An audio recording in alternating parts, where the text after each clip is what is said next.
Welcome to another episode of Blue Byte Backstage. Today we got something very special for you. We're celebrating 20 years of The Settlers. And to begin with that, let's have a look back at the last 20 years. It was June of 1993 when we launched the first installment of The Settlers series, which turned out to be highly popular, not only in Germany. Released first for Amiga and later for PC, the first part of the strategy game hit a nerve. Building a settlement with real-time trade routes was something that had never been seen before. The player had to build and manage trade routes in order to transport resources to where they were needed. This game became a major success for Blue Byte. 3 years later, in 1996, the second installment of The Settlers was released. It did not only have much better graphics, but there were several new exciting features as well. Besides several new professions and buildings, the gradual discovery of the game map was first introduced. Also new were the 4 different races to choose from: Romans, Vikings, Asians, and Nubians. For Benedict Grindel, who has been working for Blue Byte for more than 12 years, this was the real kickoff to the Settlers series. What did this game feel like back then, and what impression did it leave on him? I mean, obviously, if you look at 2 screens at the same time, one of a new game and one of, let's say, Settlers 2, the difference is huge.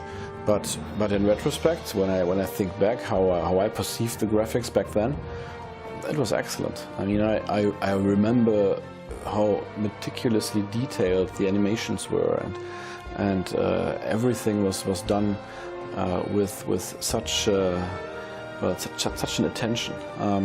So while there is an objective difference, subjectively, I think it has been very cool back then.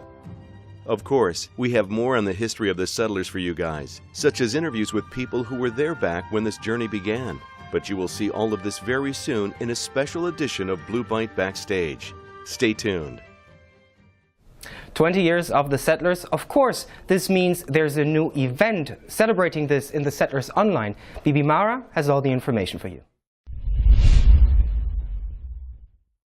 As some of you might already know, this year the Settlers brand will celebrate its 20th anniversary. Reason enough for us to make a cool new event around it. There was the community wish to make an event that is similar to the End of the World event, so we decided to make a new server competition. But it will be a bit different from the End of the World events. The goal will not be to play adventures, but to gather balloons, since it's our birthday. You can find the balloons in your star house under the Event tab. Just having these balloons will not suffice. You have to left-click them and click on Donate. You can see how your server performs right beneath your avatar in the Options panel. We invented our new event window. From now on, you will be able to see there all necessary information about the current event, including the ranking list button, where you can see how your server is performing. It's not only the content we changed this year, we also changed the system around the server competition. We will have a qualifying phase during the first days, and we will gather the weaker servers into one pool so that everyone will be able to win this race. Since we will have a lot of new functions this year, we will have a simple quest chain telling you the basic new features. Because it will not be only possible to gather these balloons through quests or adventures, but through everything you can do in the game, like trading, build buildings, or upgrading them. The things you already know from the Easter event is that you can send your explorer to find balloons. You can get them through the email window and accept them. They will then go to your star menu, where you can use them and add them to your storage. All indirect actions, like I already mentioned, build buildings or upgrading them, will be gathered in an email which will be sent regularly to you. So don't forget to regularly check your email inbox and accept the balloons which were sent. We will have new daily quests, what's basically not new, but this time you will have to play a very special adventures.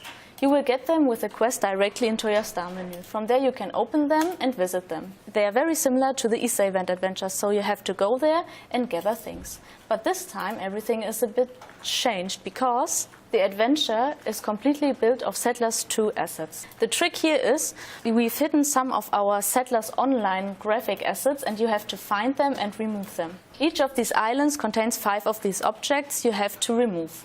When you found all of them, it's completed and you can go back to your island. For the settlers of you who prefer military adventures, we have also something pretty cool. We will have a second quest chain which starts on level 26. There you will have to play 2 new military adventures.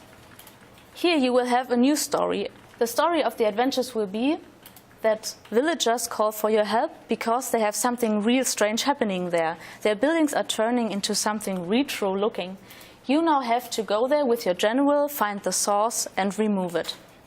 You will soon recognize that these adventures are a bit different than the adventures you've played until now. But that's all I can say about these adventures because I do not want to spoil all your fun. But that are not all sources you can get balloons from. For all of you who have resources left, you can convert them in your provision house under the tab event. Here you can convert all resources there are. The only exceptions are coins and guild coins. So you gave all the balloons there were and your server is very good performing. Of course you can get really cool rewards. For every server who reaches the 100% limit, you can get the Settlers 2 original headquarters. Additionally to this, there's a possibility to get cool retro skins you already saw in the military adventures. They last for a certain time. Besides these cool things, you can also get gems and other cool rewards. Each server who reaches the percentages will get a reward, and additionally the fastest server and the server who gathered the most balloons will get additional rewards. I hope I could make you a bit curious about the event. I'm really looking forward to it, and I hope so are you. So, let the best win. That's it for Blue Byte Backstage today. Thank you very much for watching, and I hope you stay with us for another 20 years.